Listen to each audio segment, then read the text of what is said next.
আসসালামু আলাইকুম। সবাই কেমন আছেন? আশা করি আল্লাহর রহমতে ভালো আছেন।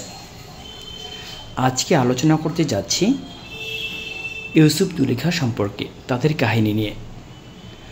অনেকের ধারণা আছে ইউসুফ আলাইহিস সালাম জুলেখার সঙ্গে প্রেম করেছেন। এটি সত্যি নয়, এটি একটি প্রচলিত ভুল।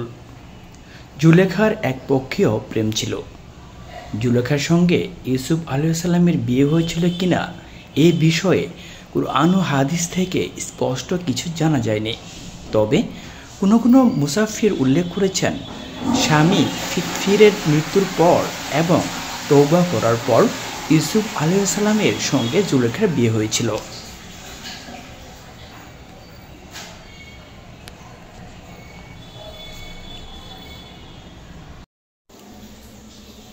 ইউসুফ আলাইহিস সালাম ছিলেন নবী ইয়াকুব আলাইহিস সালামের প্রিয় ছেলে।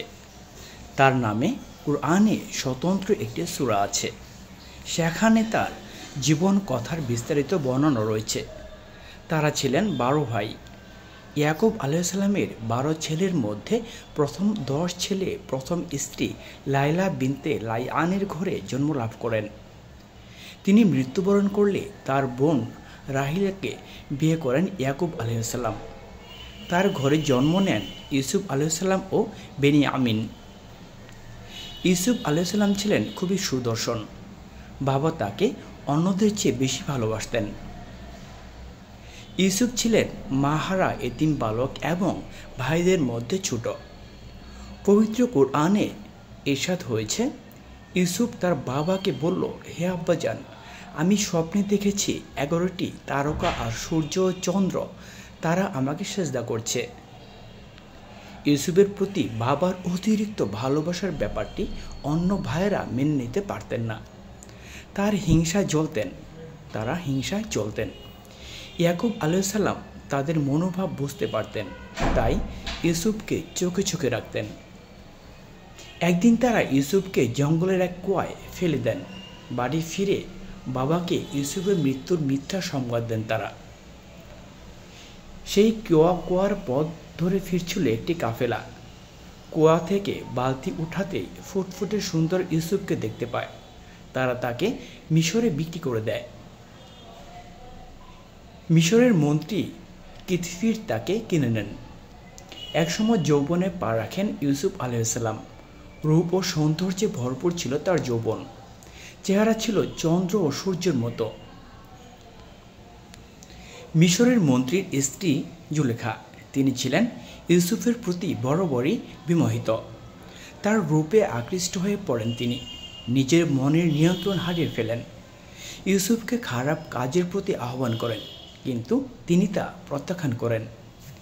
ইউসুফকে বশে আনতে নানাভাবে চেষ্টা করতে থাকেন জুলেখা। জাদুও করেছিলেন একবার। একদিন ইউসুফকে ঘরে একা পেয়ে দরজা বন্ধ করে দেন জুলেখা। পাপের দিকে আহ্বান করেন তাকে।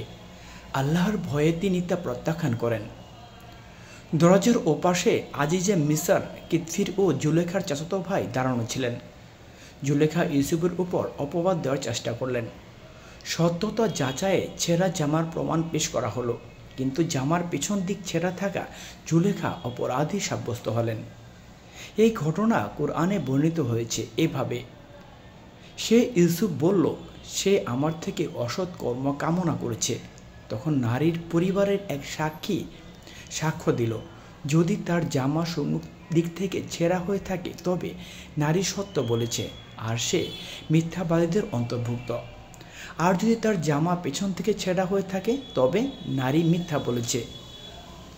স্বামী যখন ইউসুফের জামাটি পেছন থেকে ছেঁড়া দেখতে পেলেন তখন তিনি বললেন, এসব হলো তোমাদের নারীদের ছলনা। ইউসুফ আলাইহিস সালামের ওপর অপবাদ দিয়েছিলেন জুলেখা। একদিন দুগ্ধপুষ্য শিশু ইউসুফ আলাইহিস সালামের পক্ষে সাক্ষ্য দিয়েছিল। সত্য বুঝতে পারার পরও জুলেখার সম্মান বাঁচাতে তার স্বামী কিতফির ইউসুফ আলাইহিস সালামকে কারাগারে পাঠিয়েছিলেন। জেলখানায় বন্দীরা ইউসুফ আলাইহিস সালামকে বেশ সমীহ করতেন। তিনি তাদের আল্লাহর পথে দাওয়াত দেন। কেউ কেউ তার কথা মেনে নিয়েছিলেন।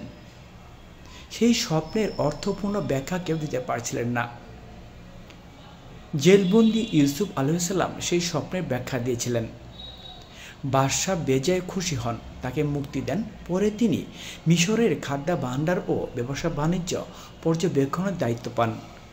পবিত্র কুরআনে ইরশাদ হয়েছে, রাজা বলল, তাকে আমার কাছে নিয়ে এসো, আমি তাকে আমার জন্য বিশেষভাবে নির্দিষ্ট করে নেব। অতঃপর সেই ইউসুফ যখন তার সঙ্গে কথা বলল, তখন রাজা বলল, আজ তুমি আমাদের কাছে খুবই মর্যাদাশীল। ইউসুফ আলাইহিসসালাম বলল, আমাকে দেশের ধন ভাণ্ডারের দায়িত্ব দেন, আমি উত্তম রক্ষক ও যথেষ্ট জ্ঞানের অধিকারী।